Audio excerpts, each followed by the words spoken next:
एक बार की बात है, एक गांव में एक किसान रहता था। उस किसान को जानवर पालने का बहुत शौक था।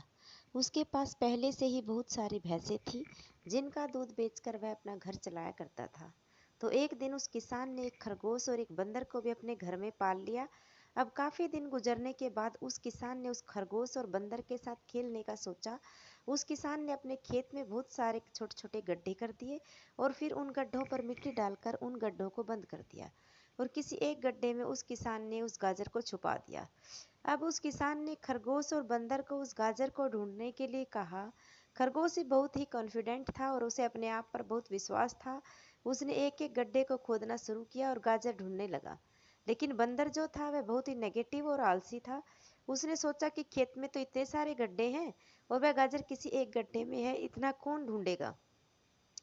वह बंदर यह सोचकर एक गड्ढे के ऊपर जाकर सो गया। अब उधर खरगोश अपनी पूरी मेहनत से गाजर ढूंढ रहा था। एक एक करके खरगोश ने सारे गड्ढे देख लिए, लेकिन उसे किसी भी गड्ढे में गाजर नहीं मिली। सिर्फ एक गड्ढा बाकी रह गया था, जिसके ऊपर बंदर सो रहा था।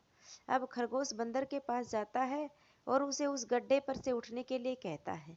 जैसे ही बंदर उस गड्ढे पर से उठता है, खरगोश गड्ढा खोदकर गाजर बाहर निकाल लेता है और अपने मालिक को ले जाकर दे देता है। बंदर यह देखकर हैरान हो जाता है कि जिस गड्ढे के ऊपर वह इतनी देर से सो रहा था, गाजर उसी के अंदर थी और वह सिर्फ एक बार खोद कर देख लेता तो गाजर उसे मिल जाती और वह मालिक की नज़रों में बड़ा बन जाता।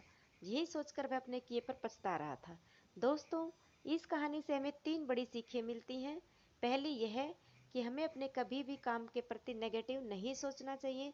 जैसा उस बंदर ने सोचा कि इतने सारे गड्ढे हैं और गाजर किस गड्ढे में है पता नहीं, यह सोचकर उसने उस काम को अपने लिए बड़ा बना दिया। दूसरी सीख हमें इस कहानी से यह मिलती है कि हमें एटलीस्ट कोशिश तो करनी चाहिए, क्योंकि जब तक हम कोशिश नहीं करेंगे, किस्मत भी हमारा साथ नहीं देगी। अगर वो बंदर जिस गड्ढे पर सोया हुआ था वहां से ही उस गाजर को ढूंढना शुरू कर देता तो उसे गाजर मिल जाती, लेकिन उसने कोशिश ही नहीं की। और तीसरी सीख हमें इस कहानी से यह मिलती है कि हमें जल्दी हार नहीं माननी चाहिए। अब हमें नहीं पता कि हमें अपने काम में कौन से साल में कामयाबी मिलेगी। 2025 हो सकता है, 2030 हो सकता है या 2032 भी हो सकता है, लेकिन हमें यह कामयाबी तभी मिलेगी जब हम पॉजिटिव सोच के साथ कोशिश करते रहेंगे और हार नहीं मानेंगे। इस कहानी को अगर आप और लोगों के पास पहुंचाना चाहते हो तो इस वीडियो को लाइक, शेयर एंड सब्सक्राइब ज़रूर करना। Thank you very much.